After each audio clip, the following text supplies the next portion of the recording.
Hi, this is John Sifferman from physicalliving.com, where I teach health first fitness and physical culture to my readers around the world. Just wanted to have a little discussion with you. And this came about because I was talking with a friend of mine, and we were on the subject of my website. And I was just asking, what he thought of it, how I could make it better, more helpful. And one of the things he told me was to inject more personality into it.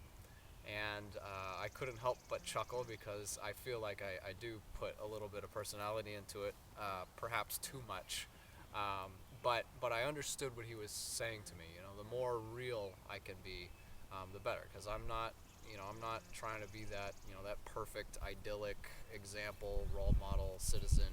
I'm just a regular guy, and I'm trying to share what I know. I don't consider myself a guru. Just putting stuff out there and seeing what people think. And so far, the feedback has been phenomenal. But one of the suggestions he had for me was to explain why I train and why I live this lifestyle of discipline and eating a certain way and having certain habits. And I sort of glossed over it, and I was thinking, yeah, I've talked about that before, and I think I even have an article or two about that already. And it's sort of woven into my entire site's theme, because why we train and why we live this way is extremely important. And if you don't have that figured out, then I don't think you'll ever truly be successful, whether you're pursuing something physically or pursuing anything. You have to know why, and that's because it's what motivates you. It's your reason. And something that a colleague of mine, Adam Waters, is fond of saying is that everybody has personal reasons why they start an exercise program or want to complete a body transformation. Um, and for me, those personal reasons why are in three different categories, at least as far as I can tell. Um, and I'm going to share those with you today.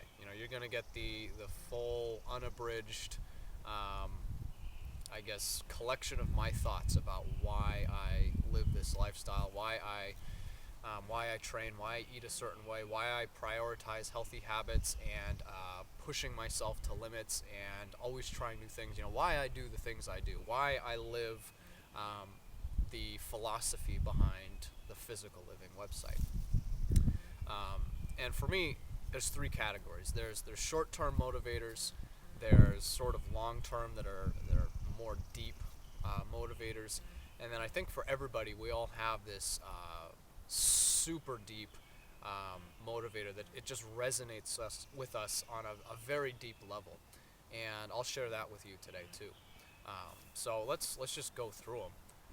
My short-term motivators are probably the obvious ones. Improved health, feeling better, not being in pain. This is kind of what everybody focuses on when they start an exercise program or start a diet or what have you. And those are only short-term motivators for me. They're not really the big picture stuff for me. Yeah, of course I want to be healthy. Yeah, of course I don't want to be in pain, and I want to look good and feel good and move well, and that's all important to me. But it's at least to me, it's kind of shallow, and it's super important, but it's kind of shallow to I don't know. Shallow might not even be the right word. It's not motivating to me on a long enough timeline. And if I only focused on those things, I would get burned out pretty quick, because just for a variety of reasons. But those are my short-term motivators, and that's it's ironic because most of the fitness industry, the weight loss industry, the supplement industry, they kind of hone in on those really short-term things, and they don't really address sort of the big picture, long-term, what I consider more important things that should be motivating us. And for me personally, when we get into that second category, the long-term motivators, I guess I'll lay it out there. One of the main things that really motivates me and hits me at a deep level is the idea of life and even your physical body being a gift. And you can I'm not going to tell you where your gift comes from. I would tell you that the gift of life comes from God, but you can believe whatever you want to believe, of course. But life is a gift, and for me, in order to honor that gift, I'm taking care of my body, and I'm responsible for my health and for my fitness, and that is a way of me, for me to honor the gift of life, is to, really grab it by the horns and go for it, and try to, get as much out of life as I can. And you know me, and you know that in order to live a full and abundant life, you need to be healthy. You need to be fit, and you don't have to be an elite athlete, but you need to take care of yourself. And so that's one of the deeper motivators for me. Another sort of deep motivator for me is the idea of setting an example for others, and on an even bigger scale, enacting social change through my personal transformation. I don't do all of this just for me, and that's a very important point to get across. Like I said, the short-term stuff, the health, the fitness, feeling good, looking good, that's not really all that important to me. One of the main reasons why I do this is for others, and mainly because I don't want, as somebody who is not healthy, or on one end of the extreme, somebody who's very sick or ill, they are somebody who must be dependent on somebody else, and I don't want to be dependent on somebody else to live a normal life. I don't want to cost somebody else something, their time, their energy, their resources, and so that's another reason why I live this lifestyle, is because I don't want to be a burden on anybody else. And we, when you're very sickly or you're in the end of your years, we see that most obviously. You become a burden, and hopefully in most cases it's not a unwelcome burden, but you physically become a burden. You require help from others, and that there's nothing wrong with that. But I want to avoid that at all costs, and if at all possible, and for as long as possible. And if I can prolong it, I will, because I don't want to be a burden on my family or my society, my community. And that's kind of the extreme example. If I live that long, I want to live as healthy of a life as I can. But even in the short term, if you just aren't healthy, if you're just kind of not well and you're not fit, then you're a burden not just to others in your circle. You're a burden to yourself, and that's why that's just another deeper reason why I train, is because I don't want to burden myself. I don't want to burden others. And I want to be a good role model for others. There's another reason. I want other people to see what's possible, not pointing a finger and saying, look what John can do, but doing some introspection and saying, well, if John can do it, I wonder if I could do that, or I wonder if John could do that, maybe I could do this. And I'm very, very much in favor in the perspective that the best way to change somebody else's life, or to initiate change in a community or an entire culture, is to live by example and walk the talk, and that's very important to me. And it's sometimes a struggle when you get into one of those situations where you have to make a choice. Am I going to stay true to my values and the vision I have for my life, or am I going to take the easy choice and just conform to social pressures or whatever you may have. But that's super important to me, being a good role model. And particularly now that I'm a father, I have 2 kids, I want my children to not only see what's possible when it comes to health and fitness, but I also want them to see that it's doable. It's not something that's extreme. And that's kind of this idea that some people may have about me, that I live sort of an extreme lifestyle, or I'm on the edge constantly, or I just don't enjoy the food I eat, or I'm constantly working out for hours upon hours every day. And it's not the truth. I'm very diligent and disciplined most of the time, not all the time, but I don't consider what I do extreme. And I've been told the same thing by others who get to know me, training partners, what have you. So those are kind of some of the deeper reasons. Now I'll share what is this real deep reason, this personal reason why that really resonates with me on a deep level. And this is just me, and I think everybody has their own unique personal reason why that sort of drives them. And this is really what drives me on a daily basis. Yeah, I will acknowledge the short-term motivators and the long-term motivators, and they'll be on my mind, and I think it's important to keep them on your mind. It's actually essential to keep them on your mind, and I'll talk about that a little bit more later. But for me, this really deep motivator is it has come about mainly as I'd entered marriage and fatherhood, and it is this extremely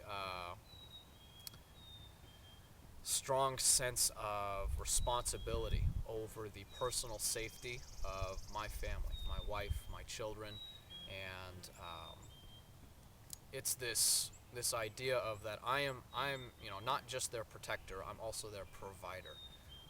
I provide for them. I'm in the role of protecting them should there ever be a need that arises. Whether physically protecting them or at a more philosophical level of protecting my children. I need to be the best I can be for my kids and for my wife, and this is what drives me.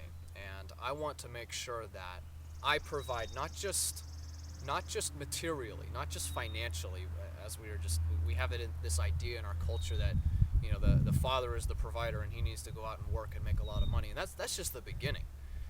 It's when I say provide, it's providing all the resources, to survive and live a semi-comfortable lifestyle, but you're providing everything else for your children. I mean, I'm responsible for providing leadership for my family. I'm responsible for providing a role model for my children so that they grow up seeing what a good father should be, so that my son someday, if he ever decides to get married and have kids, so that he will have had an example his whole life of what a good father should be. Not a perfect father, but a good father, hopefully. And that's something I pray for every single day, that I will become more and more the father that my son and my daughter deserve. And it's on my heart constantly. And this is what I mean. This is the one that it really deeply resonates with me, and it's on my mind constantly. But getting back to what I was saying earlier, providing for your family, it's not just material wealth, it's not just money, it's providing time, it's providing energy, it's providing the entire upbringing for your children and giving them the upbringing that they deserve and that they need. The family is the most basic institution of culture, and I think it's the most important. And I think it starts with a healthy marriage and a strong father as the head of that household. And this is the reason why I train. This is the reason why when I get to the end of a session, or towards the ends of a session, and I'm going for a new max effort or a new record, this is why I push through and do more reps. This is why I choose healthier choices for eating and for just other healthy habits 80% of the time or more. More often. I don't hold myself to a standard of excellence. I follow Pareto's principle, or not Pareto's principle, but I don't strive for perfection. We'll leave it at that. That's off topic. But on another level, sort of in the same category, when it comes to being able to physically protect my family should they ever come into harm's way, God forbid, if I ever have to defend my life or the lives of my wife or my children, I want to be as ready as I ever can be. And this is another thing that it drives me. It's a part of my DNA. I'd like to say that this is just a part of every father's DNA, but I wouldn't believe myself if I told myself that. But this is a part of who I am. And so I prepare every single day through this lifestyle that I live so that if I'm ever facing the gravest of all challenges, that I will be as ready as I ever could be. And the reason why that's important to me is because I could not live with myself if something happened to my kids and there was something I could have done to prevent it or better prepare for it. And that really just sums it up. I could not live with myself. And so anyways, those are the three main areas that motivate me, that keep me going, that are my personal reasons why. Again, you have the short-term motivators, the long-term motivators, and then those really deep, in your core, in your heart, part of who you are, part of your DNA, motivators that just really resonate with you. And maybe yours are the same, maybe yours are different. I'm not one to tell you what should motivate you or what shouldn't. I think everybody has a right to decide that for themselves. But regardless of what you decide should be your motivators, and I think you should identify them. I think that is an extremely important step for enacting personal change in your life, just as important as goal setting. And if you're not setting goals, then you need to get on that, because you will not live the life that you want unless you set goals. But setting goals tells you what you want to achieve. It establishes that. When you write down, I want to do this, this, and this, that's telling you the what. What do I want to do? What do I want to achieve? What do I want to get? And these personal reasons why, they're telling you the why. Why do I want to achieve these goals? And I think the why is just as important as the what, if not more important. You need to know why you want this, because when it comes down to it, when it comes down to making the choices day to day, which is the hardest part of enacting personal change, it's the actual decision-making process of doing the work. That's the hardest part. The goal setting is easy. Establishing why you want to do it is easy. Getting a plan of action for how to achieve your goals is easy compared to the actual decision-making process of doing the work on a daily basis. It can be mundane, it can be boring, but it needs to be done. But the why is what drives you. And if you tap into the why, if you tap into these personal reasons why, the short term, the long term, and the ultra motivators in your life that are unique to you, that are personal to you, then you will tap into this fuel that you can constantly keep throwing on that fire of your potential. And you need to do this. If you don't do this, it's extremely unlikely that you will achieve your goals and the vision that you have for your life. So in whatever way you can, this is kind of the take-home lesson is, number one, write down the reasons why, establish it. And don't feel like you have to follow a perfect system. Don't feel like you have to research it. Just do it. Just do what comes to mind and write it down. Don't type it up unless you're actually going to print it. Write it down and put it somewhere where you'll keep an eye on it in the future. I lost my train of thought, which really, really sucks because I was on such a roll and we were having a good discussion, but that's okay. I'll just splice out what I have to and we'll move on. I didn't rehearse this today. I just set up the camera and sat down to chat for a little while. Sometimes I'll do like 5 takes for a video, and it's usually because I jumble my words or something just doesn't come out the way I wanted it to. And that's great when I have time. But I really wanted to do this as just one take, and you're going to get the true, authentic message from John Sifferman today. So what I was saying, I think, is that you have to keep these personal reasons why at the forefront of your mind constantly, whenever you can possibly think about them. The short-term motivators, the long-term motivators, the really deep motivators, they have to be on your mind, because if they're not, then you're not going to have that fuel to motivate you, to get you to make the right choices, the hard right choices instead of the easy wrong ones. When you have these at the forefront of your mind, when you know why you need to make these hard choices, it's so much easier to do them. So much simpler to do them. When you've identified your core values, it just provides a roadmap for what you have to do or what the right choice is. And so I would highly, highly recommend and encourage you to do everything in your power to get these at the forefront of your mind. Don't just think of them. Write them down. And it doesn't have to be perfect. Don't feel like you have to do some research or look up the right way to do it or figure out a system. Just grab some paper and write down the things that motivate you. And think of them in these three categories. The short-term motivators, the long-term motivators, and the real deep motivators. And keep that piece of paper handy. Carry it with you for a while. Fold it up, put it in a pocket or your wallet or your purse, and just keep it handy. And post it on your fridge or on your in your office. Somewhere that you'll see it so that you'll remember. Because it's so easy to forget. It's so easy to get distracted and just to get bogged down in the day-to-day stuff that it is easy to forget. And you might have this course that is your goals and all these action steps that you need to do. And as you get distracted, you start deviating from that course. And the longer you go without focusing on these reasons why, the further and further away you get from achieving your goals. And so that's why it's of paramount importance to do this. And don't ignore this advice, because I've gotten advice like this in the past and I've ignored it. And I've found that after years and years and years of frustrations and failures, that this is what it takes, at least for me. I need to know not just what I want, but why I want it and how to get it, of course.